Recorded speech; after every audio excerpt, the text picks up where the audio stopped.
Hello and welcome back to 1 classes.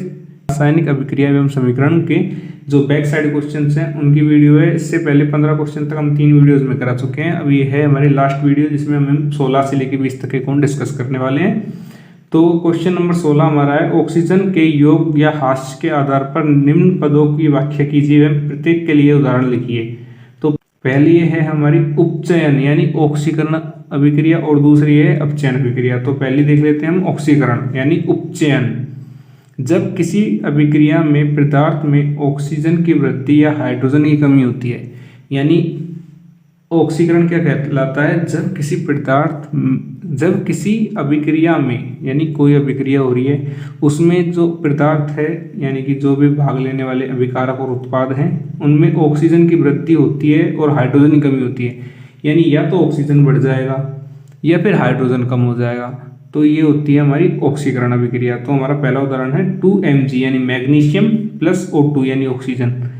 यह अभिक्रिया करके बनाते हैं MgO यानी मैग्नीशियम ऑक्साइड। इसमें क्या हो रहा है, Mg में O जुड़ रहा है, यहाँ पे देख लीजिए MgO O ऐड हो गया तो ये हमारी हो गई ऑक्सीकरण अभिक्रिया।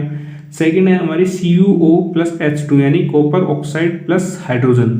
तो ये अभिक्रिया करके बनाते हैं कॉपर, जल और हाइड्रोजन गैस। यानी यहाँ पे CuO यानी Cu के साथ ऑक्सीजन था, यहाँ पे Cu रह गया और O चला गया H के साथ, यानी यहाँ पे ये हो रहा है Cu से ऑक्सीजन की कमी हो गई। तो ये हमारी हो गई ऑक्सीकरण यानी उपचयन अभिक्रिया। ठीक है, इसके बाद आता है हमारा सेकंड अपचयन। अपचयन क्या होता है, जब किसी अभिक्रिया में पदार्थ में ऑक्सीजन की कमी या हाइड्रोजन की वृद्धि होती है। तो हम देखेंगे ऑक्सीकरण में तो क्या था, ऑक्सीजन की वृद्धि और हाइड्रोजन की कमी। तो अपचयन में क्या है, हाइड्रोजन की तो वृद्धि और ऑक्सीजन की कमी, यानी इसका बिल्कुल उल्टा। तो इसका उदाहरण पहला है ZnO। जिंक ऑक्साइड की अभिक्रिया कार्बन से करवाते हैं तो जिंक प्लस कार्बन मोनोऑक्साइड बनता है, यानी कि Zn में O की हो गई कमी, तो ये हो गई अपचयन अभिक्रिया। ठीक है, सेकंड है Fe2O3 यानी फेरिक ऑक्साइड में जब एल्यूमिनियम मिलाते हैं तो ये 2Fe यानी iron plus Al2 aluminium oxide बनाता है। तो यहाँ पे जो O3 था ये यहाँ से चला गया, तो ये हुआ क्या, अपचयन अभिक्रिया। इसके बाद है क्वेश्चन नंबर 17।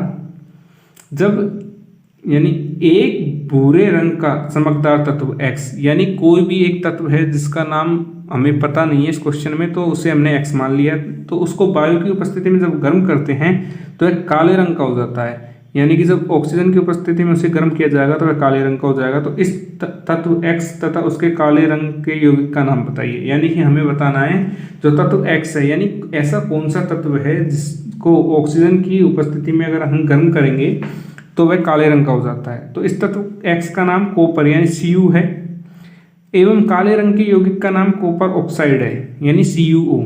मतलब हम जब कॉपर को ऑक्सीजन की उपस्थिति में गर्म करते हैं तो ये बनाता है CuO यानी कॉपर ऑक्साइड। तो ये कॉपर है, ये चमकदार भूरे रंग का चमकदार पदार्थ है, और जो ये CuO है ये काले रंग का पदार्थ है। ठीक है, इसके बाद आता है हमारा क्वेश्चन नंबर 18। क्वेश्चन नंबर 18 क्या है, लोहे की वस्तु को हम पेंट क्यों करते हैं। तो हमने नोट्स में बना रहे थे तब हमने देखा था कि संक्षारण नाम की एक हमारी संक्षारण आया था, तो उस संक्षारण से बचने के लिए हम लोहे की वस्तुओं को पेंट करते हैं, क्योंकि लोहे में जंग लग जाती है। तो इसका आंसर क्या है, पेंट करने से लोहे के पदार्थ का ऊपरी भाग छुप जाता है।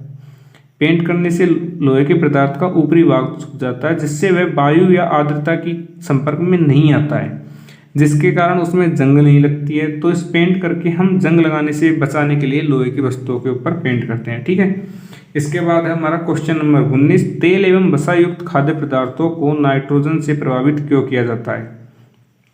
तो हमने इसके संचारण के बाद पढ़ा था विकृत गंधिता। तो विकृत गंधिता क्या थी कि जो तेल और वसा युक्त हमारे कुछ खाने की चीज़ें होती हैं उनको अगर हम हवा में खुला छोड़ देते हैं तो वो पदार्थ धीरे धीरे खराब हो जाता है। जैसे अचार में फफूंद लग जाती है, साथ अगर हम देखें तो चिप्स के पैकेट में हमारी नाइट्रोजन गैस होती है। तो इसमें ये क्वेश्चन बोल रहा है कि नाइट्रोजन से प्रभावित क्यों किया जाता है, यानी चिप्स के पैकेट में जो गैस होती है वो नाइट्रोजन गैस होती है, तो वो नाइट्रोजन गैस क्यों भरी जाती है।